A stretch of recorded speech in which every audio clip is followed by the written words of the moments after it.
नमस्कार, आवाज अड्डा में आपका स्वागत है। आपके साथ मैं हूं विपिन भट्ट और आज बात होगी एक बार फिर से महाराष्ट्र की। मेरे ख्याल से पिछले 3-4 साल में देश के अंदर जितने भी राज्य हैं उसमें सबसे इंटरेस्टिंग राज्य महाराष्ट्र रहा है। अगर हम देखें राजनीतिक पॉइंट ऑफ व्यू से, इतने समीकरण यहाँ पर बने और बिगड़े और वो लगातार सिलसिला जारी है। और देखिए, ताज़ा मामला है एनसीपी के अंदर। लगभग यही कहानी थोड़े वक्त पहले हमने देखी थी शिवसेना के अंदर और लगभग उसी लाइन पर, उसी पैटर्न पर अब ये कहानी एनसीपी के अंदर दिखाई दे रही है, जहाँ पर अजीत पवार निकल गए हैं पार्टी से बाहर और जुड़ गए हैं अब सरकार के साथ, जो कि बीजेपी और शिवसेना शिंदे गुट की सरकार है और अब इसे महायुति का नाम दिया जा रहा है। दूसरी तरफ शरद पवार, उनके लिए झटका ज़रूर है, लेकिन वो कह रहे हैं कि वो अपने दम पर फिर से खड़े होंगे और आज भी वो ज़मीन से जुड़े हुए नेता हैं और उन्हें अपने कार्यकर्ताओं और वोटर्स पर पूरा भरोसा है।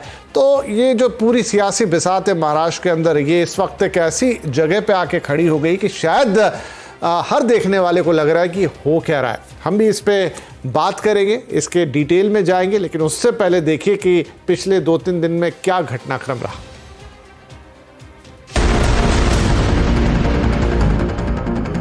मी अजित अनंतराव पवार, मी अनिल भाईदास पाटील, मी चंद्रकांत भुजबळ महाराष्ट्र राज्याचा मंत्री म्हणून महाराष्ट्र की राजनीति में 2019 से शुरू हुई उठापटक अभी भी चल रही है। उद्धव ठाकरे की शिवसेना के बाद अब शरद पवार की एनसीपी में भी फूट पड़ गई है। शरद पवार के भतीजे और एनसीपी के कद्दावर नेता अजीत पवार ने एनडीए का हाथ थाम लिया है। शिंदे सरकार में अजीत पवार अब डिप्टी सीएम बन गए हैं।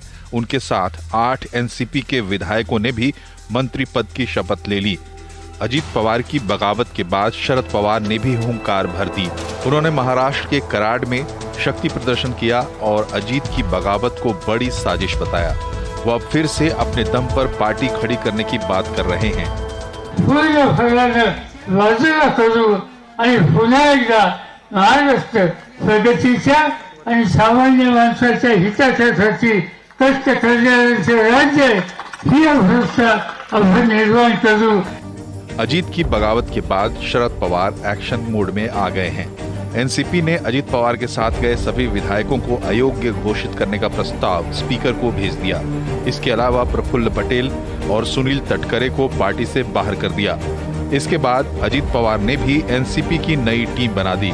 उन्होंने सुनील तटकरे को महाराष्ट्र एनसीपी का प्रदेश अध्यक्ष बना दिया और अनिल पाटिल को चीफ विप नियुक्त कर दिया। अजीत पवार अपने साथ 40 से ज्यादा विधायकों के होने का दावा भी कर रहे हैं। बहुसंख्य आमदार हे राष्ट्रवादी काँग्रेस पक्षाबरोबर आमच्याबरोबर आहेत। आम्ही सगळेजण एकत्रपणे काम करतोय। पुढेही आम्ही महाराष्ट्राच्या भल्याकरता काम करत राहणार। राष्ट्रवादी काँग्रेस पक्षाच्या बळकटीकरणाकरता काम करत राहणार आणि तसंच देश पातळीवर जे नरेंद्र मोदी साहेबांचं नेतृत्व आहे, त्या नेतृत्वाखाली देश जो आगेकूच करतोय त्याचाही पाठिंबा देत बीजेपी और उसके सहयोगी एनसीपी में फूट से खुश हैं। उन्हें लगता है कि बिहार और यूपी में भी महाराष्ट्र जैसा खेल हो सकता है। बिहार में भी इसी तरह का बंड हो सकता है। उत्तर प्रदेश में भी जो जयंत चौधरी जी है, जो मतलब इंडी के साथ आ सकते हैं। अखिलेश यादव जी के जो समाजवादी पार्टी के एमएलए है, उसमें भी फूट हो सकती है। बिहार में भी बगावत की स्थिति बन रही है, विशेष करके जब से नीतीश कुमार ने राहुल गांधी को एक प्रकार से अगली लड़ाई के लिए नेता स्वीकार कर लिया और तेजस्वी यादव को अपना उत्तराधिकारी बना दिया, तब से जनता दल में विद्रोह की स्थिति है। एनसीपी में चल रही उठापटक को लेकर उद्धव गुट ने बीजेपी पर निशाना साध दिया। उद्धव गुट के सांसद संजय राउत अजीत पवार के मुख्यमंत्री बनने की भविष्यवाणी कर रहे हैं। अजीत पवार का कैबिनेट में डिप्टी सीएम का पद देना है, उसका इंडक्शन करना है। यानी सबसे पहले एकनाथ शिंदे जो हमसे तोड़ दिया, उसको चैलेंज है। आने वाले दिनों में मुख्यमंत्री बदल जाएगी। अजीत पवार मुख्यमंत्री होने जा रहा है, अगस्त तक अजीत पवार मुख्यमंत्री बन जाएगा। एनसीपी में अजीत पवार की बगावत को विपक्षी एकता में दरार के तौर पर देखा जा रहा है, लेकिन पटना की बैठक में शामिल हुए राजनीतिक दलों का कहना है कि एनसीपी में हुए खेल से विपक्षी एकता की कवायद पर कोई असर नहीं पड़ेगा। I don't think it will affect Maharashtra Vikas Aghadi. We will fight against BJP with more vigor and more aggressively. This will not going to affect opposition unity. जितनी भी ताकत आप लगा लीजिए, अरे विपक्ष की एकता की जो मुहिम शुरू हुई है, आपके द्वारा कुत्सित षड्यंत्र से ये रुकने वाला नहीं है, बल्कि आप दलों को तोड़ने का काम लीजिए, हम दिलों को जोड़ने का काम करेंगे। लेकिन लार्जर गोल जो है, जिस लार्जर गोल के बारे में ममता जी बहुत स्पष्ट है, सारी पॉलिटिकल पार्टीज स्पष्ट है, वो लार्जर गोल है एक प्रगतिशील, एक प्रोग्रेसिव ऑल्टरनेटिव देना। और मैं समझता हूं कि आने वाले दिनों में ये जो भी थोड़े बहुत बादल दिखते हैं वो छट जाएंगे। शिवसेना के 16 बागी विधायकों की सदस्यता रद्द करने का मामला अभी सुप्रीम कोर्ट में है। सुप्रीम कोर्ट ने इस मामले पर सुनवाई करते हुए कहा था कि वो एकनाथ शिंदे और 15 अन्य विधायकों को अयोग्य नहीं ठहरा सकता। हालांकि स्पीकर बागी विधायकों की योग्यता पर फैसला कर सकते हैं। कोर्ट ने इस मामले में राज्यपाल की भूमिका पर सवाल उठाए थे। अब इस मामले पर सुप्रीम कोर्ट की 7 जजों की बेंच फैसला सुनाएगी। एनसीपी का मामला भी शिवसेना जैसा ही है। सवाल ये है कि एनसीपी में फूट क्यों पड़ी? शरद पवार की रणनीति अपनी पार्टी के मामले में फेल क्यों हो गई? क्या एनसीपी में सब कुछ ठीक नहीं चल रहा है? अजीत पवार की बगावत के बाद महाविकास अघाड़ी का क्या होगा? क्या महाराष्ट्र में बीजेपी का बदला पूरा हो गया है? और क्या महाराष्ट्र में चल रही उठापटक का राष्ट्रीय स्तर पर विपक्षी एकता की कवायद पर कोई असर पड़ेगा? जी हाँ, तो सवाल तो ढेर सारे हैं और एक एक करके उन्हीं सवालों को परखने, जांचने और उनकी पड़ताल करने की कोशिश करेंगे। आज हमारे साथ चर्चा में शामिल हो रहे हैं बीजेपी के प्रवक्ता गोपाल कृष्ण अग्रवाल, एनसीपी के प्रवक्ता महेश चव्हाण, उद्धव गुट के नेता किशोर तिवारी, राजनीतिक विश्लेषक तुलसीदास भोईटे, वरिष्ठ पत्रकार ओपी तिवारी और मेरे साथ यहाँ स्टूडियो में मौजूद है CNN न्यूज़ 18 की ब्यूरो चीफ विनया देशपांडे। आप सभी का बहुत बहुत स्वागत है। तो चलिए बातचीत की शुरुआत करते हैं और पहला सवाल महेश चौहान साहब आपसे, लेकिन उससे भी पहले एक सप्लीमेंट्री क्वेश्चन ये कि मैं आपको किधर का, किस एनसीपी का मानूं?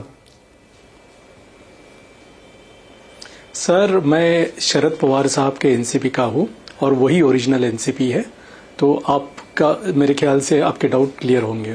चलिए, आप कह रहे हैं कि वही। अच्छा, मुझे बताइए कि ये हो क्या रहा है? एक तरफ पवार साहब ने अयोग्यता के लिए दावा कर दिया है कि भैया जितने लोग पार्टी छोड़ के गए जीत के साथ उनको अयोग्य घोषित किया जाए। प्रफुल्ल पटेल साहब को पार्टी से निकाल दिया। दूसरी तरफ वो प्रेस कॉन्फ्रेंस कर रहे हैं कि शरद जी, पवार साहब अभी भी हमारे नेता है, वही हमारे शीर्षस्थ नेता है। वो अजीत पवार भी बोल रहे हैं, वो प्रफुल्ल पटेल भी बोल रहे हैं, उन्होंने अपना प्रदेश अध्यक्ष भी नियुक्त कर दिया। कैसे समझे इसको? विपिन जी, देखिए, अभी अजीत पवार और प्रफुल्ल पटेल ये कह रहे हैं कि शरद पवार जी अभी भी उनके राष्ट्रीय अध्यक्ष है, और यही राष्ट्रीय अध्यक्ष शरद पवार जी ने थोड़ी देर पहले प्रफुल्ल पटेल जी और सुनील तटकरे जी को बर्खास्त कर दिया है। ये पहली बात। दूसरी बात, अभी मैं ये बोलना चाहूंगा आपसे कि अपने देश के प्रधानमंत्री आदरणीय नरेंद्र मोदी जी अमेरिका से आते आते तुरंत उन्होंने एक पब्लिक मीटिंग को एड्रेस किया MP में, भोपाल में। वो मीटिंग में उन्होंने राष्ट्रवादी कांग्रेस पार्टी के नेताओं को और पार्टी को भ्रष्टाचारी करके संबोधित किया।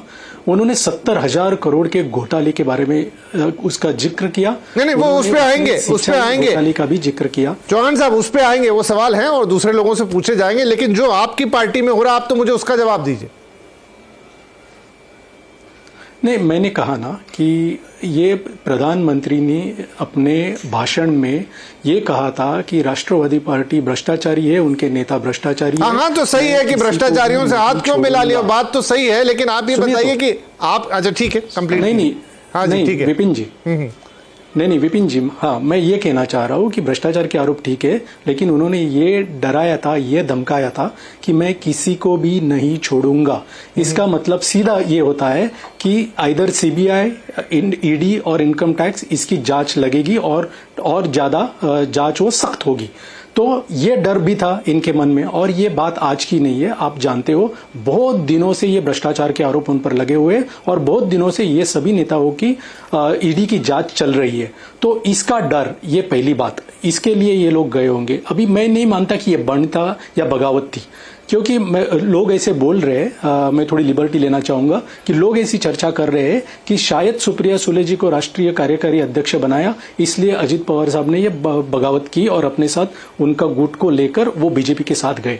अभी मैं ये कहना चाहूंगा सबसे पहले कि राष्ट्रीय कार्याध्यक्ष या कार्यकारी अध्यक्ष सुप्रिया जी को जब भी बनाया था, तभी आपको ये जानना होगा कि पहली बात, अजित पवार साहब राष्ट्रीय राजनीति में थे नहीं, तो उन्हें सिर्फ महाराष्ट्र के राजनीति में इंटरेस्ट था और वो हमेशा से महाराष्ट्र के राजनीति में सक्रिय रहे हैं।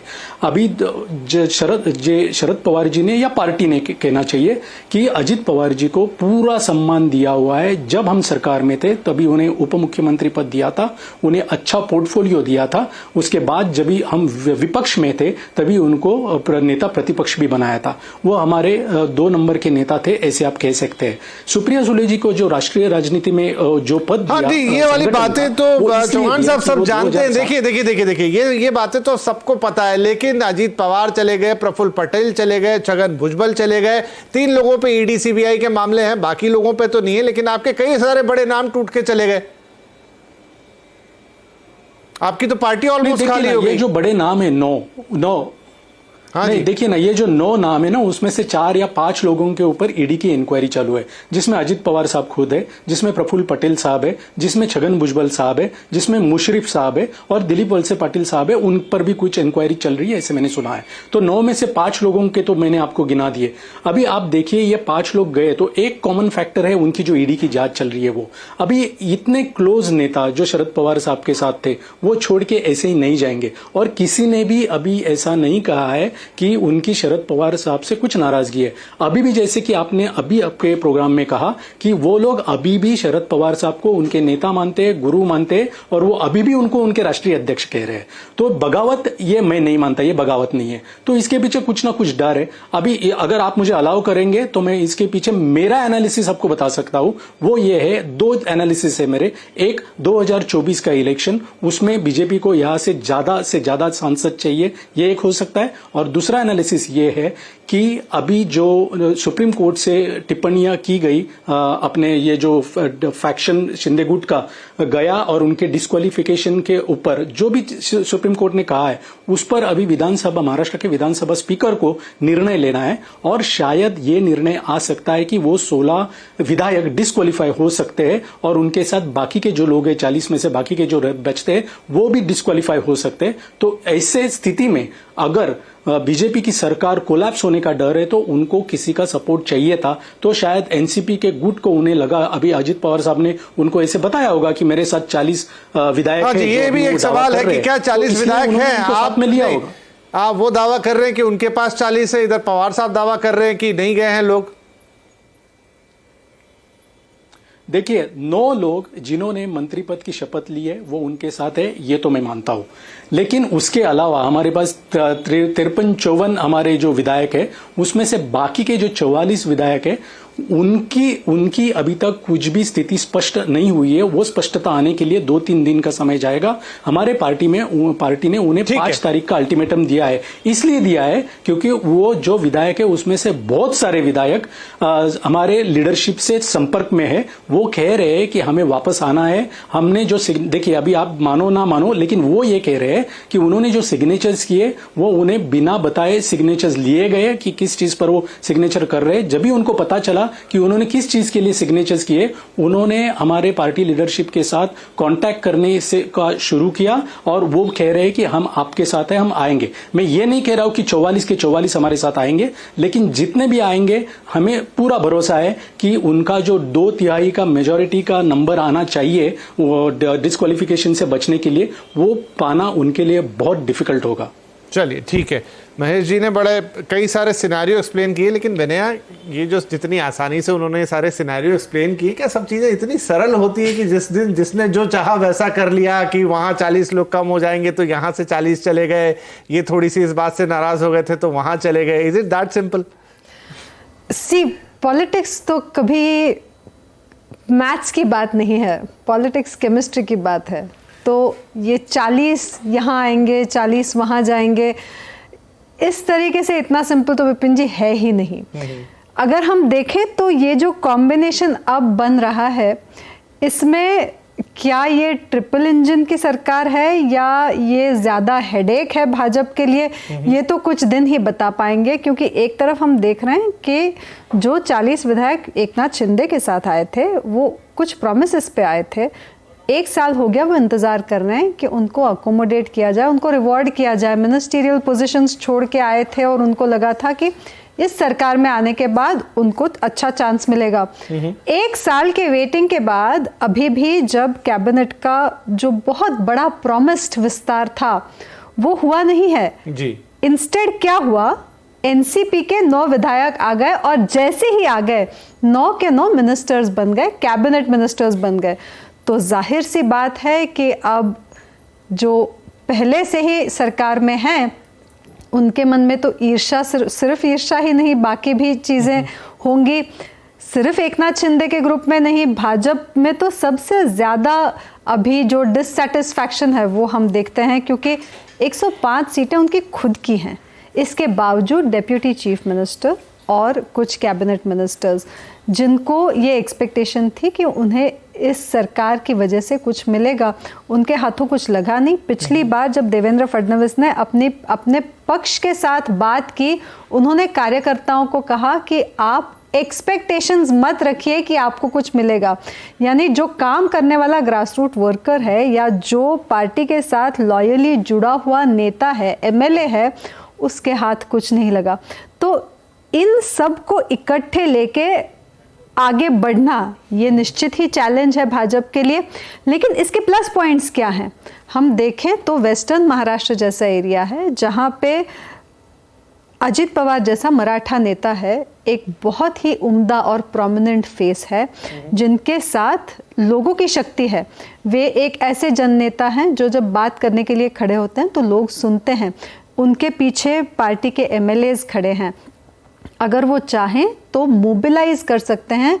उनकी छवि ऐसी है कि he is the man who delivers, जिनको एडमिनिस्ट्रेटिव एक्सपीरियंस भी है, लेजिस्लेटिव एक्सपीरियंस भी है। और इस सब में थोड़ा सा डाइग्रेस होकर मैं बताना चाहूँगी कि अजित पवार का बहुत ही इंटरेस्टिंग पोर्टफोलियो है। पिछले 4 सालों में उन्होंने जिन 4 पोजीशंस को संभाला है वो शायद महाराष्ट्र के राजनीतिक इतिहास में काफ़ी कम लोगों ने किया होगा। 2019 में जब नई सरकार बनी, उसके पहले हमने देखा कि जो सबसे शॉर्टेस्ट सरकार थी अजित पवार और देवेंद्र फडणवीस, उनका एक अर्ली मॉर्निंग शपथ विधि हुआ था। वो कुछ घंटों की सरकार बनी जिसमें अजित पवार उप मुख्यमंत्री बने। उसके बाद वो बिगड़ा महाविकास आघाड़ी बनी जिसमें अजित पवार उप मुख्यमंत्री बने। उसके बाद वो टूटी, Ajit Pawar leader of opposition बने और अब यहाँ पे आ गए हैं तो तीसरी बार उप मुख्यमंत्री पद पे आए हैं। तो 2019 से लेकर 2023 तक 4 सालों के पीरियड में इतने सारे जो ट्रांजिशंस हैं वो सिर्फ एक बंदे ने देख लिए। तो काफ़ी सारी इंटरेस्टिंग स्टोरीज अब महाराष्ट्र की राजनीति में होने वाली हैं अगले 1 साल में, और काफ़ी ऐसे डिबेट शो शायद आपको भी करने पड़ेंगे। राइट, तो बहुत इंटरेस्टिंग है जैसे शुरू में ही हमने कहा, और काफ़ी चीज़ें हैं। लेकिन गोपाल जी, क्या जरूरत पड़ी, क्या इस थ्योरी को हम सही माने कि शिंदे साहब वाला दड़ा जो है वो कमजोर पड़ रहा है या वो टेक्निकल चीजों में अटक जाएगा, तो आप पहले से इंतजाम कर रहे हैं? और फिर देखिए बीजेपी को जिस तरीके से जनता देखती है, अब ऐसे तो आप सबसे हाथ मिलाते चले जाएंगे तो खुद बीजेपी के अंदर कितना असंतोष होगा। और ये भी देखिए कि जो वोट देते हैं आपको वो भी ये सारी चीजें देख रहे हैं। देखिए विपिन जी, सबसे पहले देखना चाहिए कि महाराष्ट्र की पॉलिटिक्स में जो स्टेट इलेक्शन हुआ था उसमें जनता का मैंडेट किसे था? वो भारतीय जनता पार्टी और शिवसेना ने मिलकर इलेक्शन लड़ा था और जनता ने उसी को मैंडेट दिया था। भारतीय जनता पार्टी को का मुख्यमंत्री बनना चाहिए था और दोनों की मिलकर सरकार बननी चाहिए थी, और मोदी जी के नेतृत्व में यह इलेक्शन लड़ा गया था और देवेंद्र फडणवीस जो है वो मुख्यमंत्री के रूप में बनेंगे और प्रधानमंत्री जी के नेतृत्व में ये इलेक्शन लड़ा गया था। बैक स्टेप किसने किया महाराष्ट्र में? शिवसेना ने। किसने ये सारी धोखाधड़ी करी जनता के मैंडेट के साथ, भारतीय जनता पार्टी के साथ, और प्रजातंत्र के मूल्यों को खत्म किसने किया महाराष्ट्र में? शिवसेना ने, ये कांग्रेस ने और एनसीपी ने मिलके। तो अल्टीमेटली प्रजातंत्र के ऊपर अगर इस तरह का आप कुठाराघात करेंगे और जनता के मैंडेट को कुचलेंगे और फिर भारतीय जनता पार्टी को इसका ब्लेम डालेंगे, तो यह अपने आप में विडंबना है कि उन लोगों को ग्राउंड रियलिटी से आंख बंद करके चल रहे हैं। दूसरी बात कि अजीत पवार जी जो आए हैं एनसीपी से, वह उनके लिए रिजेंटमेंट या उनके अंदर जो अविश्वास शरद पवार जी के लिए वो क्यों है? वो इसलिए है कि जब उनका जो ड्यू था उस पार्टी में, वह उन्हें सुप्रिया सुले जी के कारण नहीं मिल रहा था और वह एनसीपी अपने आप में पिता और पुत्री के हित को साधने का एक स्ट्रक्चर बन गया था, ना कि एक पॉलिटिकल पार्टी है।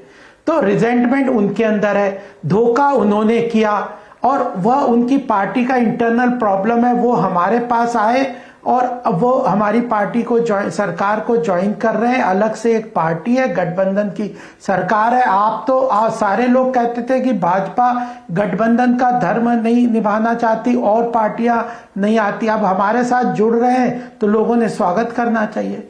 नहीं, पर गोपाल जी ये भी तो है कि अभी प्रधानमंत्री जी ने जिसका जिक्र वो भी कर रहे थे, बोला कि भ्रष्टाचारियों को वो छोड़ेंगे नहीं, पर यहाँ तो लाइन से भ्रष्टाचारी खड़े हैं जिन पे मंत्रिमंडल में शपथ दिले हो गई, कोई उप मुख्यमंत्री बन गया, बाकी के मंत्री बन गए। तो प्रधानमंत्री जी ने कब कहा कि मुख्यमंत्री पे भ्रष्टाचार प्रूव होगा तो वो जेल नहीं जाएगा? कोई भी आरोप प्रत्यारोप के ऊपर तो कोई कल्प्रिट हो नहीं सकता। ये तो आप पार्टी और कांग्रेस की बात है। अभी तो कांग्रेस, लालू यादव जो सपने देख रहे हैं कि मैं प्रधानमंत्री बनूंगा, जेल में है। जो राहुल गांधी सपने देख रहे हैं कि मैं प्रधानमंत्री बनूंगा, वो बेल पे है।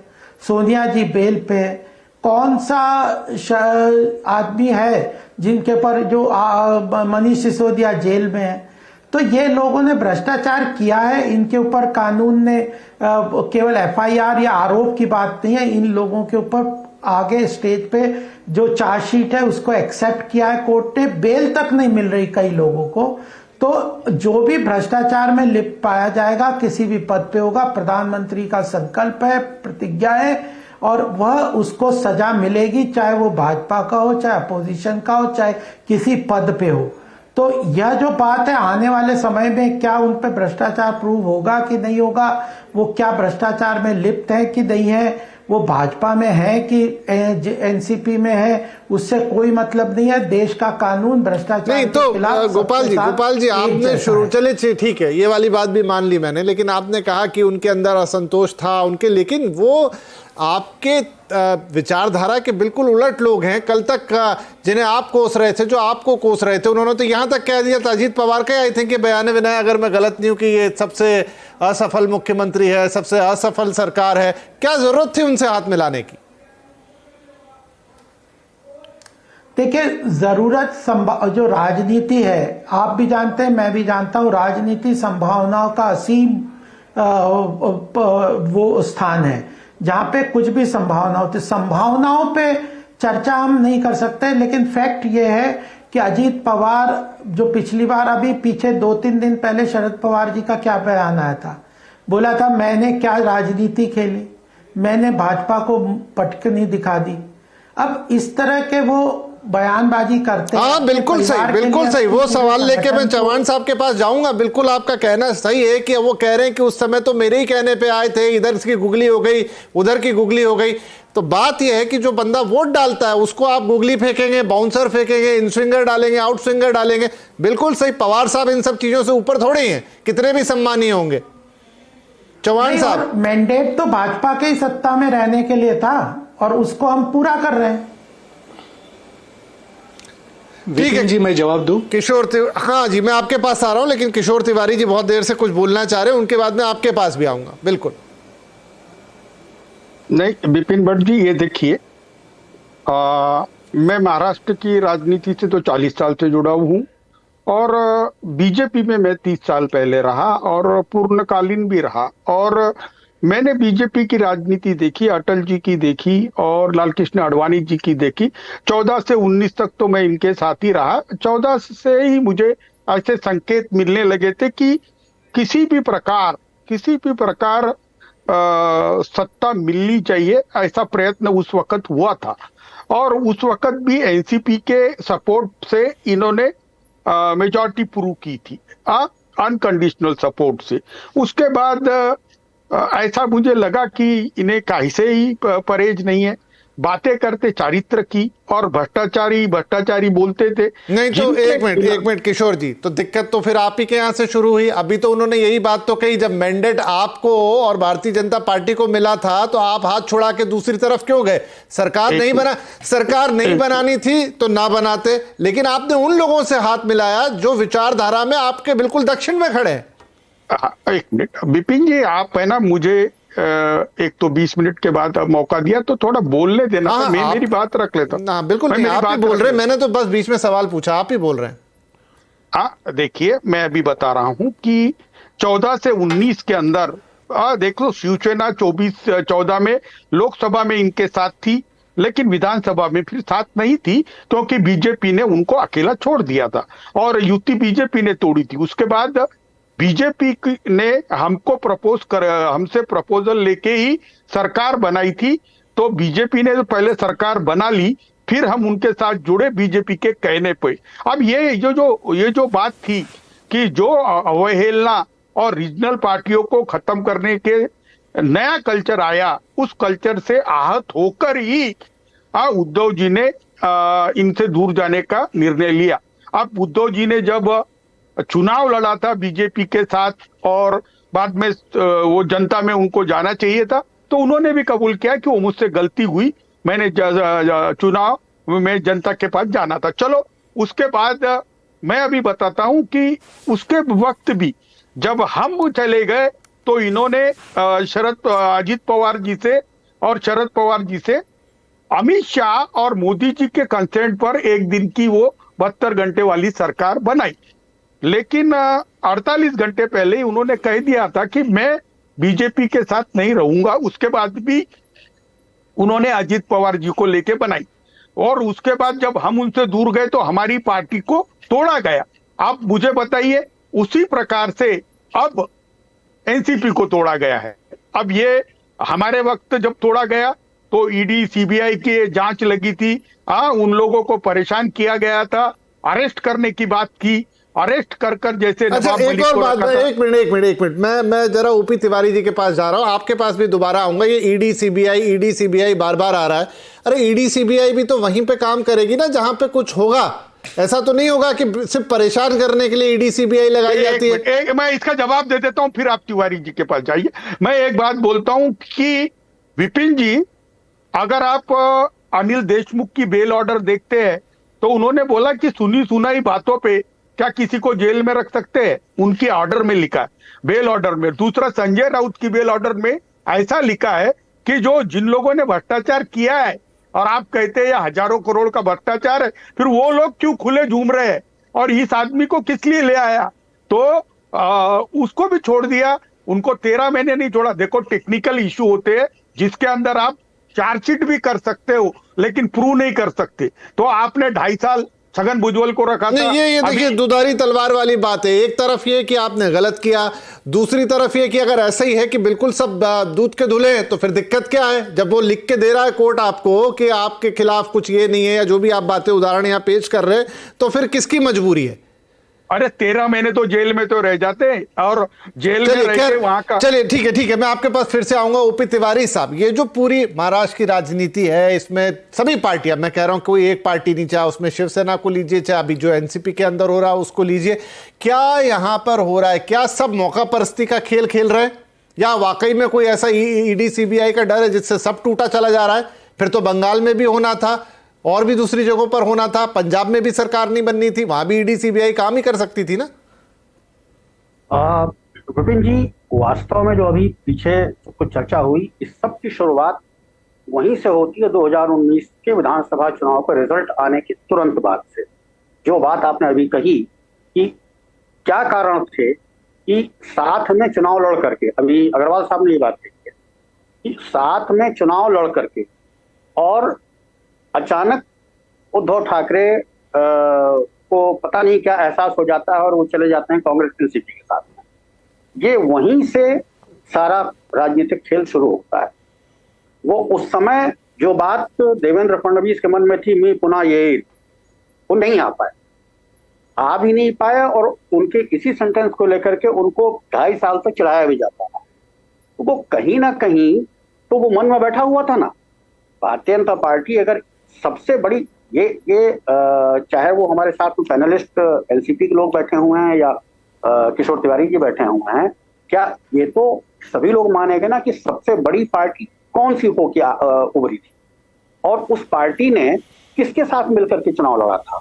अगर डिफरेंसेस थे तो वो चुनाव से पहले ही सामने आ जाने चाहिए थे और उनको गठबंधन तोड़ देना चाहिए था, फिर साथ में मिलकर लड़ना ही नहीं चाहिए था।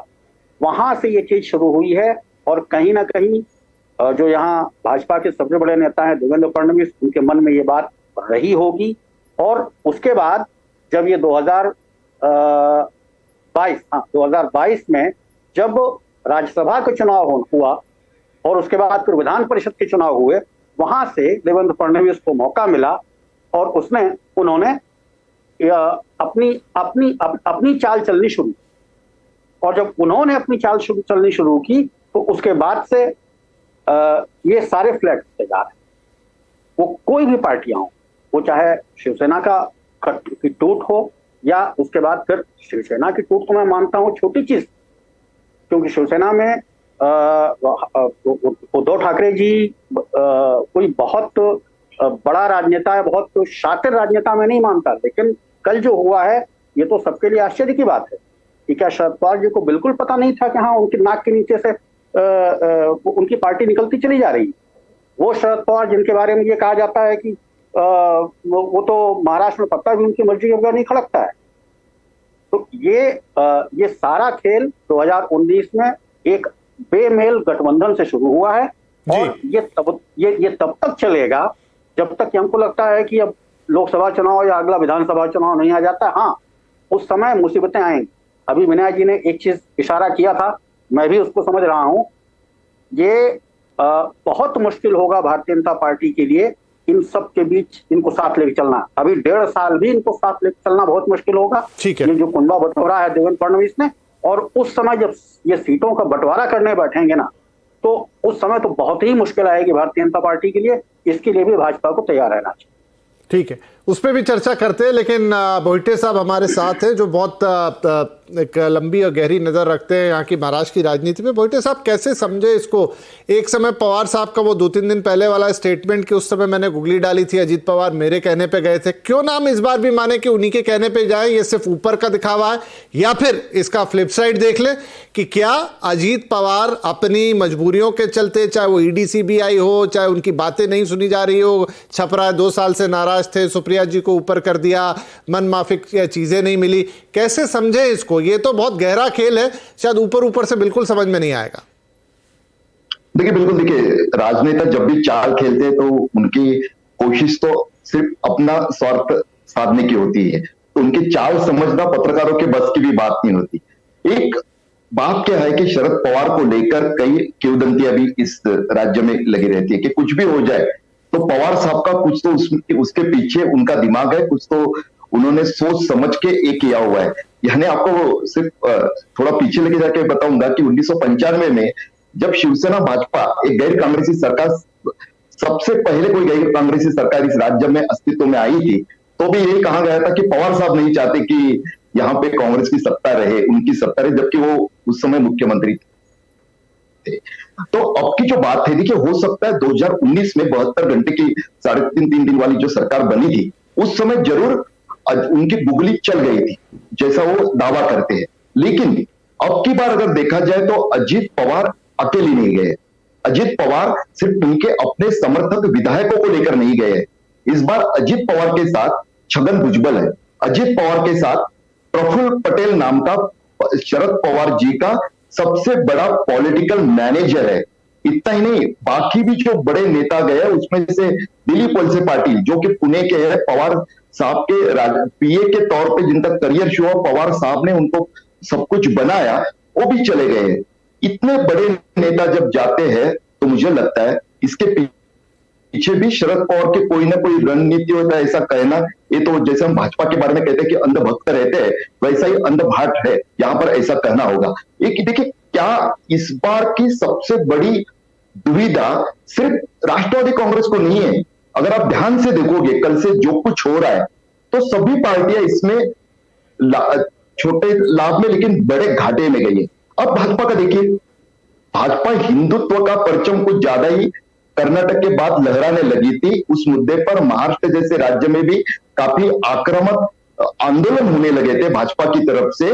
भगवा परचम लेकर गलियों से मोर्चे निकालने की कोशिश भाजपा ने की थी। नीतीश राणे जैसे विधायक को कोपन से पूरे महाराष्ट्र में घुमाया जा रहा था। लेकिन कल जब राष्ट्रवादी कोटे से मंत्री बने हसन मुश्रीफ ने सदन जब राजभवन में अल्लाह को साक्ष्य मान के शपथ ली, तो कहीं ना कहीं आगे जाकर जब देवेंद्र फडणवीस जी ने बयान दिया कि मैं इतना दावा करता हूं कि ये जो हमारी सरकार बनी है वो प्रोग्रेसिव होगी और सेक्युलर होगी, ये भाजपा के नेता के मुंह से ये सब सुनना, देखिए संविधान में तो हर पार्टी के लिए बंधनकारक है कि सेक्युलरिज्म की बात करना, लेकिन भाजपा जो काफी तेज तर्रार पार्टी बन गई थी, हिंदुत्व के मुद्दे पे काफी आक्रामक तेवर अपना रही थी, उस भाजपा ने ये कहीं ना काफी अचरज भरा था। अभी देखिए, जैसे भाजपा ने घाटा उठाया इसमें, उसी तरह से राष्ट्रवादी कांग्रेस कहां अस्तित्व बचता है। अगर कुछ एक सांसद उनके अमोल कोल्हे नाम के वापस मुड़े हैं, क्योंकि देखिए सांसदों के साथ दिक्कत ये है, अभी कुछ समय पहले मैं शरद पवार जी का एक लेटर पढ़ रहा था जिसमें उन्होंने इन लोगों को पार्टी से बर्खास्त किया और साथ ही में उनके डिस्क्वालिफिकेशन की भी प्रोसीजर शुरू कर दी है। 4 सांसद है लोकसभा के, उसमें से अगर 2 भी चले जाते, सुनील तटकरे जिनको अभी अजित पवार उनके अपने गुट का प्रदेशाध्यक्ष बनाना चाहते, और साथ में अमोल कोल्हे, तो 50% की वजह से डिस्क्वालीफाई होना उनका निश्चित था, खतरा मंडराते रहता। और साथ ही में आने वाले चुनाव में टिकट मिलता कि नहीं इस बारे में कोई नहीं बताता, क्योंकि वहां पे शिंदे गुट की शिवसेना का भी अपना दावा है, वहां के आढळराव पाटिल है। अब तीसरी जो पार्टी है इसमें, अभी तक समझ के परे तो एक चीज है कि जिस कांग्रेस को लेके 2019 से लेके अब तक काफी चर्चाएं चलती रही, काफी खबरें हम पत्रकार भी देते आए कि कांग्रेस के इतने विधायक टूटेंगे, उतने टूटेंगे। पता ये नहीं चल रहा है मुझे कि ऑपरेशन लोटस के रेंज से कांग्रेस का हाथ ही क्यों अभी तक अछूता है और रेंज से बाहर क्यों है, ये सबसे बड़ा रहस्य इस मामले में दिखाई दे रहा है। और मुश्किल वही अभी तिवारी जी ठीक है, काफी चीजें हैं देखिए। हाँ, क्योंकि मैं भी आप जितना बोल गए उसकी सारी लिंक तो पकड़ ही नहीं पाया, क्योंकि इतनी ज्यादा लिंक पे लिंक्स है यहाँ पर, इतने सारे दल हैं और उनमें आपस में तार अब जुड़ चुके हैं, तो उसको थोड़ा सा समझना और जानना, और मेरे ख्याल से कुछ बातें तो हम में से यहाँ बैठा कोई भी व्यक्ति नहीं जानता होगा, इतना जरूर है। चलिए एक छोटा सा ब्रेक लेते हैं, लेकिन ब्रेक के बाद कुछ मूलभूत सवाल अभी भी रहेंगे। मसलन क्या जिस तरीके से शिवसेना के अंदर हुआ या फिर शिंदे गुट पे जो खतरा है, तो क्या वो पवार साहब और अपने साथ 40 विधायक की बातें कर रहे हैं उन पे नहीं होगा? टेक्निकली डिस्क्वालिफिकेशन या क्वालिफिकेशन के क्या रूल्स यहाँ अप्लाई होंगे? क्या ये मामला भी कानूनी दावपेच में तो नहीं फंस जाएगा? और इसको लेकर आगे बीजेपी के अंदर जो खींचतान मचेगी उसका क्या? ये कुछ सवाल रहेंगे जिनका जवाब इस ब्रेक के बाद ढूंढते हैं।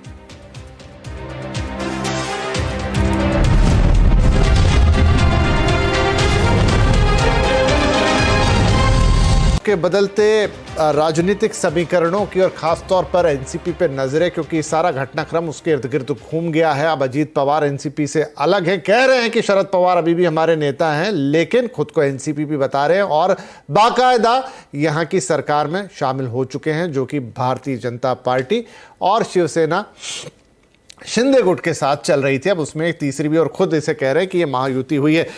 विनया, फटाफट एक चीज़ मैं आपसे समझना चाहूँगा, वो ये कि अगर हम एनसीपी के पॉइंट ऑफ व्यू से देखें तो क्या है ये एनसीपी का कोई सॉफ्ट स्टैंड है कि अभी जो राष्ट्रीय स्तर पर वो एक तरफ तो विपक्षी एकता की धुरी संभाल रहे थे पवार साहब, लेकिन यहाँ महाराष्ट्र में उन्होंने आगे कर दिया कि जाके मिलिए, या ये वाकई में अजीत पवार का गुस्सा है, या उन्हें लग रहा है कि अब मतलब सुप्रिया सुले को आगे बढ़ा दिया, माफ कीजिए अपनी बेटी को उन्होंने आगे बढ़ाया और प्रफुल्ल पटेल साहब को भी कार्यकारी अध्यक्ष बना दिया था, तो उन्हें लग रहा था कि उनके हाथ से चीजें छूट रही हैं, अब बहुत ज्यादा हो गया। हुआ क्या एग्जैक्टली एनसीपी के अंदर क्या हुआ? ये अजीत पवार का डर है या पवार साहब का फिर कोई मास्टर स्ट्रोक है जिसको हम नहीं समझ पा रहे?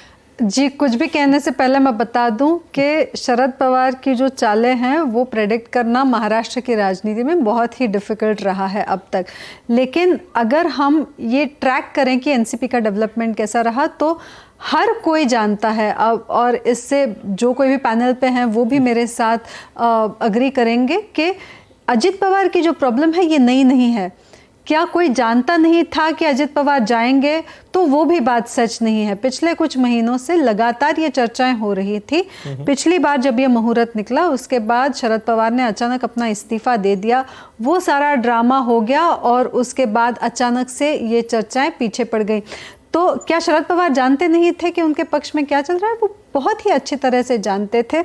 सवाल ये है कि जब ये हो रहा था और कल जब ये हुआ अचानक से, तब शरद पवार उठकर इमीडिएटली मुंबई नहीं आए, वे पूना में ही रहे। अब सवाल इससे काफ़ी सारे उठते हैं, लेकिन हमने जितना एनसीपी को देखा है उतने से तो ऐसा लगता है कि ये जो बैटल है कि शरद पवार के सक्सेसर कौन, इसका जवाब अगर शरद पवार के मन में सुप्रिया सुले है और अजित पवार के मन में अजित पवार है, तो ये कहीं ना कहीं उस टसल का भी एक हिस्सा है जिसको बीजेपी ने बहुत ही खूबी से इस्तेमाल भी किया है। तो पुश और पुल ऐसे दोनों ही फैक्टर्स इस चीज़ में हमको दिखाई देते हैं। पुश एक तरफ से क्लियरली था एनसीपी से, जहां पे अजित पवार ने बार बार ये कहा था कि उनको लग रहा है कि उनके एस्पिरेशंस का सम्मान नहीं हो रहा है, उनको जितनी उनकी कैपेबिलिटी है उसके हिसाब से उनको पक्ष का कंट्रोल नहीं मिल रहा है। ऐसा एक सेंटिमेंट उनमें लगातार रहा है। पुल फैक्टर भी है, जब भाजपा ने लगातार 2019 से ये कल्टीवेट किया, 4 सालों तक भाजपा ने ये छोड़ा नहीं मुद्दा। ऐसे नहीं कि अब हमारी सरकार है, हमारे पास मेजॉरिटी है और इसके बाद हमको किसी की ज़रूरत नहीं है। एकनाथ शिंदे के आने के बाद भी ये लगातार कंसिस्टेंटली शुरू रहा। तो पुश एंड पुल दोनों ही फैक्टर्स हैं। अभी के समय में ऐसे नहीं लगता है कि शरद पवार का आशीर्वाद इसके पीछे है। देखिए, शरद पवार को अगर आप पिछले कुछ सालों से ट्रैक करें तो उन्होंने बहुत ही कंसिस्टेंटली एक स्टांस लिया है कि अब जब उनका राजनीतिक करियर अपने अंत की तरफ है, कुछ आखिरी साल जो एक्टिव पॉलिटिकल लाइफ हम कहते हैं, तो उनको खुद को ऐसी इच्छा है कि वे जाने जाएं एक सेक्युलर लीडर के नाते। उनकी जब हिस्ट्री में उनके बारे में लिखा जाए तो उनके बारे में ये लिखा जाए कि वो एंटी कम्युनल फोर्सेस के साथ थे और इसलिए उन्हें अपना एक नरेटिव अपने लिए, अपने पक्ष के लिए सेट करना है। अब एक ऐसा समय है जहाँ पे पक्ष शायद उनके साथ ना आए पूरी तरह से, तो वो खुद की स्टोरी नहीं बदलना चाहते और इस हिसाब से उन्होंने जो काम है वो वापस से शुरू कर दिया है। ऐसा भी एक पर्सपेक्टिव हमको राष्ट्रवादी से ही सुनाई देता है। राइट। जवान साहब, एक सवाल आपके लिए थोड़ा शायद कठिन हो जवाब देना, लेकिन फिर भी मैं पूछना चाहूंगा कि क्या एक तरफ अजीत पवार है, एक तरफ सुप्रिया थी, तो लेकिन पार्टी में जो बड़े नेता हैं देखे गए, उनके साथ गए। सुनते तो हम ये भी हैं कि बहुत सारे कार्यकर्ता भी उनके पक्ष में कि भाई ये है सही उत्तराधिकारी जो संभालेगा पार्टी को उस तरीके से, लेकिन पवार साहब से पुत्री मोह नहीं छूटा और उसके कारण ये सब कुछ हुआ है। देखिए, सभी पैनलिस्ट की मैं नम्रतापूर्वक यह कहना चाहूँगा कि मैं उनके मतों का आदर करता हूँ, उनका अधिकार है अपने अपने मत रखना, लेकिन मेरा मत थोड़ा इन लोगों से अलग है। अभी जो बात हो रही है कि अजीत पवार जी नाराज थे क्योंकि सुप्रिया सुले जी को कार्यकारी अध्यक्ष, राष्ट्रीय कार्यकारी अध्यक्ष बना दिया गया।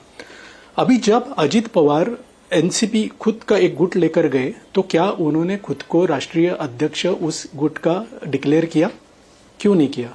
दूसरी बात, अभी थोड़े ही दिनों पहले, विनया शायद जानती होगी, थोड़े ही दिनों पहले अजित पवार जी ने एक कार्यक्रम में सबके सामने ये कहा था कि मैं अभी नेता प्रतिपक्ष के पद में इंटरेस्टेड नहीं हूं, मुझे अभी संगठन की कुछ जवाबदारी दी जाए। अभी अजित पवार जैसा नेता जो संगठन की जवाबदारी मांगता है तो वो जिम्मेदारी छोटी नहीं होगी ना। वो तो सबको ऐसे लगा था कि उनको राज्य के अध्यक्ष के पद में इंटरेस्ट है। अभी जब उन्होंने खुद का एनसीपी का गुट निर्माण किया है तो वो गुट के प्रदेशाध्यक्ष वो नहीं हुए, उन्होंने संगठन की जवाबदारी नहीं ली। उन्होंने सुनील तटकरे जी को प्रदेशाध्यक्ष बनाया और वो खुद उप मुख्यमंत्री हुए। तो ये कॉन्ट्राडिक्टरी चीजें है सर। मैं बहुत दिनों से, जैसे कि आप फॉलो करते हैं, मैं तो पार्टी को पार्टी के अंदर रह के प्रवक्ता के नाते पार्टी को फॉलो कर रहा हूं। मेरा भी कुछ एनालिसिस है। अभी थोड़ी देर पहले जो बातें हो रही थी, मुझे उस पर कमेंट जरूर करना है इधर, कि 2019 में बहुत कहा जाता है कि मतलब शिवसेना, उद्धवगढ़ शिवसेना ने बीजेपी को धोखा दिया जब जनता ने मैंडेट बीजेपी को और शिवसेना को दिया था। मैं मानता हूं जनता ने मैंडेट बीजेपी और शिवसेना को दिया था। हालांकि बीजेपी को संविधान के अनुरूप उनको सरकार बनाने के लिए मौका दिया गया था, लेकिन बीजेपी सरकार नहीं बना पाई क्योंकि उनके और शिवसेना के मुख्यमंत्री के पद को लेकर कुछ डिफरेंसेस थे। तो क्या उसके बाद राष्ट्रपति राजवट, जिसे प्रेसिडेंट रूल कहते हैं, वो प्रेसिडेंट रूल महाराष्ट्र के लिए हित के लिए अच्छा था? अगर संविधान ये अगर प्रेसिडेंट रूल के लिए परमिशन देता है तो संविधान ये भी परमिशन देता है कि गठबंधन दो गुट एक साथ आकर कर सकते हैं और वो पर्यायी सरकार दे सकते हैं। तो वही किया ना, शिवसेना का उनके साथ नहीं जमा, सबसे बड़ी पार्टी होने के बावजूद बीजेपी सरकार बना नहीं पाई, तो फिर दूसरे पार्टियां थी वो साथ में आई, संविधान के अनुरूप उन्होंने नंबर प्राप्त किया, मेजोरिटी प्राप्त की और उन्होंने सरकार बनाया। तो ये सरकार कैसे मतलब इलीगल हो सकता है? नहीं, इलीगल नहीं, जवान साहब, इलीगल की बात नहीं, इलीगल तो किसी ने नहीं कहा। इलीगल होती तो चलती भी कैसे एक दिनों तक, वो तो संविधान के अनुरूप ही चली। लेकिन विचारधाराओं की बात है ना, जब आप किसी को वोट करते हैं तो क्या क्या देख के करते हैं? कोई तीर कमान और भाला देख के तो करते नहीं, विचारधारा देख के करते हैं। इलेक्शन कमीशन सिंबल दे देता है जो देना होता है, लेकिन जवाब दूंगा। लेकिन पर अभी क्या है, अभी वहां देखिए, अब ये थोड़ा सा लेट है वो सारे सवाल उठाने के लिए। अभी का मुद्दा है एनसीपी के अंदर जो कुछ हुआ, आपने अपना पक्ष रखा कि क्या अजीत पवार साहब को लगा, क्या पवार साहब को लगा। बाकी अब ये है गोपाल जी, अब देखिए एक बड़ा सवाल ये उठेगा कि ठीक है आपकी मैं सारी बातें मानूं, लेकिन आप इस तरीके से सबको साथ लेंगे, जो भी आप हित साध रहे हो अलग बात है, लेकिन क्या इससे खुद भारतीय जनता पार्टी के अंदर जो आपके नेता हैं, कार्यकर्ता हैं, उनका हतोत्साहन नहीं होगा? क्या उनको थोड़ी सी निराशा नहीं होगी? वो कैसे करेंगे? कल तक जो शायद अजीत पवार के खिलाफ जिस कॉन्स्टिट्यूएंसी में चुनाव लड़ने की सोच रहे हो या उनके खिलाफ काम कर रहे हो, खिलाफ से मेरा मतलब है कि उसके विरोध में वहां पर बीजेपी के लिए काम कर रहे हो, अब वो कैसे करेंगे? वो तो कंफ्यूज हो गए। देखिए विपिन जी, जो भाजपा की स्ट्रेंथ है उसको आप कमजोरी के रूप में मत पेश करिए। अल्टीमेटली बात यह है कि भाजपा एक संगठन की पार्टी है जहां पे एक डिसिप्लिन चलता है और विचारधारा है। हम खुश हैं धारा 370 हट जाती है कश्मीर पे, हम खुश हैं राम मंदिर बनता है देश में, हम खुश हैं यूनिफॉर्म सिविल कोड अगर आता है तो, हम खुश हैं जो हमारे मैनिफेस्टो से लेके हमने संघर्ष किया है। देश में प्रजातंत्र के लिए इमरजेंसी के अंदर हम लोगों ने संघर्ष किया है। अगर देश में प्रजातांत्रिक मूल्य रहता है, भारत विश्व गुरु के स्थान पे आगे बढ़ता है, भारत आर्थिक रूप से मजबूत बनता है, हमारे कार्यकर्ता, हमारा पूरा विचार परिवार सब खुश है। हम नरेंद्र मोदी जी के नेतृत्व में काम करते हैं। ठीक है, ये सारी बातें, लेकिन अगर अब आप में रहना भी हमें जरूरी है। लेकिन शायद या तो आपने मेरा सवाल ढंग से नहीं सुना या फिर उसका मतलब नहीं समझे। लेकिन मेरा वो सारी बातें जो आप कह रहे हो तो ठीक है, लेकिन अगर आप इस तरीके से दूसरे लोगों को इंक्लूड करेंगे तो मुख्य मैं यही कह रहा हूं विपिन जी, मैं आपका प्रश्न भी समझ गया कि क्या इस तरह की राजनीति के नए लोगों के आने से हमारा कार्यकर्ता हतोत्साहित होता है क्या? मैंने वही उसी का जवाब दिया है कि हमारा कार्यकर्ता न पद के लिए लड़ता है, न वह अपने जो मैनिफेस्टो में जो हमारे आधारभूत जो हमारे कमिटमेंट्स हैं उसको पूरा करने का और उस सपनों को पूरा होता हुआ देखते हम खुश हैं। मैं यही आपको जवाब दे रहा हूं, बिल्कुल आपकी बात का ही जवाब दिया है, समझ के जवाब दिया है कि हम इसलिए नहीं पार्टी में हैं कि हम वहां पे मंत्री बन जाएं, हम एमपी बन जाएं, हम एमएलए बन जाएं। हम लोग इसलिए हैं कि हमारा जो वैचारिक आधार है, हमारे जो मैनिफेस्टो में हमारे संघर्ष के लिए जो बिंदु हैं वह देश में लागू हो, हमारी विचारधारा बने और भारत एक, तो आप ये कह रहे हैं गोपाल जी गोपाल जी, तो आप ये कह रहे हैं कि जो लोग भी नए आए हैं वो सब उस विचारधारा के साथ आपके साथ हो गए, ठीक है? ये तो मैंने सही समझा?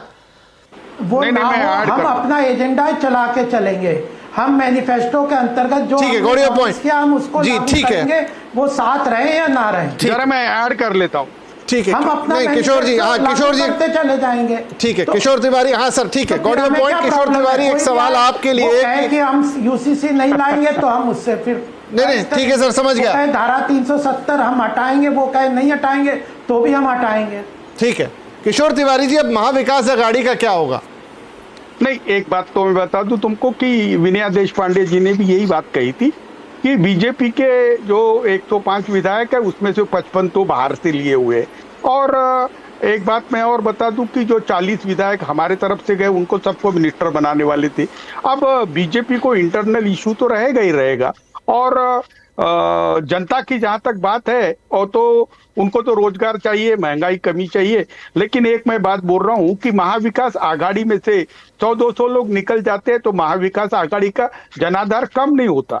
यहाँ पर अभी लोक नेता जो है वो उद्धव जी ठाकरे, शरद पवार जी है, कांग्रेस के बड़े दिग्गज नेता है। तो मैं अभी बता रहा हूं कि हमने तय कर लिया है कि बीजेपी की ये सब चाले इनको बताना है कि आप अपना जनाधार खो रहे हैं। आप ऐसा नहीं कर सकते ना कि पार्टियों को तोड़ के, उनके चुने हुए विधायकों को तोड़ के। मुझे बताइए, किशोर जी, आप उनका वो देख लेंगे, उनका तो वो सोचेंगे ही ना, अपनी चिंता करेंगे। मुझे आप बताइए कि महाविकास आघाड़ी का क्या होगा? नहीं, महाविकास आघाड़ी इंटैक्ट है। कांग्रेस, राष्ट्रवादी कांग्रेस और शिवसेना अभी भी इंटैक्ट है। कुछ 10-20 लोग छोड़ के गए हैं, अभी मुझे तो मालूम ही नहीं, महेश को भी मालूम नहीं है। 9 विधायक गए हैं, तो 9 विधायक क्या पार्टी होती है क्या? और जो भी लोग गए हैं वो लोग मिनिस्टर बने या प्रफुल्ल पटेल तरीके लोग मिनिस्टर बनेंगे, यानी ये लोग सत्ता के लिए गए हैं ना। तो सत्ता के लिए किशोर जी, आपकी पार्टी के टुकड़े हो गए, आप कह रहे हो 2-4 लोग गए। अरे नहीं भाई, मेरी पार्टी के तो कोई भी आदमी अपने कॉन्स्टिट्यूंसी में जाके प्रचार भी नहीं कर सकता, घूम भी नहीं सकता।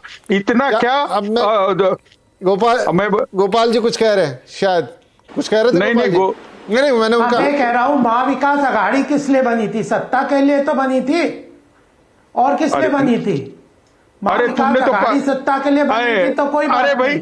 अरे तुमने 40 विधायक चुरा लिए, मैंडेट। अरे तुमने 40 विधायक चुरा लिए। अच्छा, एक और ये बात होती है, एक मिनट किशोर जी, एक बार मेरे को ये भी बात समझ में नहीं आती। आप कहते हो चुरा लिए, कोई कैसे चोरी हो जाता है? कैसे आपकी पार्टी के सिद्धांत इतने कमजोर है? एक मिनट गोपाल जी, एक मिनट किशोर जी, कोई भी कहे, एक मिनट गोपाल जी, किशोर जी दोनों, आप लोग ये कहते हैं कि उन्होंने चुरा लिए, उन्होंने ले लिया। अरे जो जा रहा है क्या उसका कोई ऊपर नीचे नहीं है? वो इंसान नहीं है, उसकी कोई समझ शक्ति नहीं है, ऐसे कैसे चुरा लिए? वो भी तो फिर कमजोर पड़ के जा रहा है ना उधर। तो क्या रहा आपकी पार्टी का सिद्धांत, क्या रहा उस पार्टी की यूनिटी? सब लोग मौका परस्त हैं। अरे भाई, ईडी, सीबीआई और 5000 करोड़ रुपया मायना रखता है। प्रलोभन से गए हैं, ये तो वो मेरे ही दोस्त है ना, सब लोग कहते हैं अभी भी गए हैं। तो अभी महेश जी को बताएंगे वो आगे की क्या क्या किस को प्रलोभन है और कितने विधायक गए, ये तो तय हो जाए। हाँ, अभी तो चलिए, मेरे पास देखिए, वो ईडी सीबीआई की बात मैं पहले भी कर चुका हूं, इसलिए दोबारा उसमें नहीं डालूंगा। ओपी तिवारी साहब, अब एक ये है कि जिस तरीके से ये 40 विधायक अभी पहुंचे हैं, दावा है नहीं दावा है, क्या ये टेक्निकल पेच फिर से फंसेगा जो शिवसेना के साथ भी फंसा? अभी तो मामला लटका हुआ है, लेकिन क्या यहां ये मामला भी वैसे ही हो जाएगा? आप म्यूट पर हैं सर। जी, कल दोपहर की प्रेस कॉन्फ्रेंस में शरद पवार ने कहा था कि हम जनता के पास जाएंगे और उससे अपना न्याय मांगेंगे, हमको कोर्ट कचहरी में नहीं जाना है, टेक्निकल इश्यूज पे नहीं जाना है। लेकिन रात होते होते उन्होंने चुनाव आयोग को भी मेल भेजा और अब एक ही आदमी को उन्होंने चीफ व्हिप भी बना दिया, उसी को लीडर ऑफ अपोजिशन भी बना दिया, 9 लोगों को की सदस्यता भी को भी चैलेंज करना शुरू कर दिया। तो लग तो यही रहा है कि बिल्कुल डिट्टो ये जैसा शिवसेना की फूट के समय हुआ था, लगभग वैसा ही अभी एनसीपी की फूट के समय होने जा रहा है। हाँ, हो सकता है कि यहाँ पर जो आज स्वर सुनाई दिए प्रफुल्ल पटेल जी के या उसके बाद छगन भुजबल के, कुछ यहाँ पैचअप की गुंजाइश हमको दिखाई देती है। यहाँ लोग अभी भी ये बात कह रहे हैं कि शरद पवार जी हमारे गुरु हैं, हमने गुरु दक्षिणा में उनको डिप्टी सीएम का पद दे दिया और वो हमको आशीर्वाद देते हैं, ये प्रफुल्ल पटेल जी ने ही कहा है। तो कहीं ना कहीं जो रिलेशन उद्धव जी और शिंदे जी में थे, उससे कहीं अलग रिलेशन मुझे शरद पवार जी में और उनके बाकी लोगों में हमको दिखाई दे रहे हैं। ठीक हो सकता है, अब पैचअप किस तरह का होगा नहीं कह सकता मैं जी, क्योंकि वो पवार पर डिपेंड है। लेकिन ठीक है, तो आप कह रहे हैं कि इस बार समीकरण थोड़ा अलग हो सकता है, ये उतना जटिल नहीं है जैसा कि हमने पहले देखा जब शिवसेना का एक धड़ा टूटकर सरकार के साथ जुड़ा था, क्योंकि समय समाप्त हो गया है, मामला थोड़ा और गहरा है। लेकिन हाँ, जैसा विनय जी ने कहा कि ऐसी कई और डिबेट्स होती रहेंगी अब तक हम जब आगे बैठेंगे, लेकिन फिलहाल आज के लिए तो समय समाप्त होता है। आप सभी महानुभावों का इस कार्यक्रम में शामिल होने के लिए बहुत बहुत धन्यवाद। नमस्कार।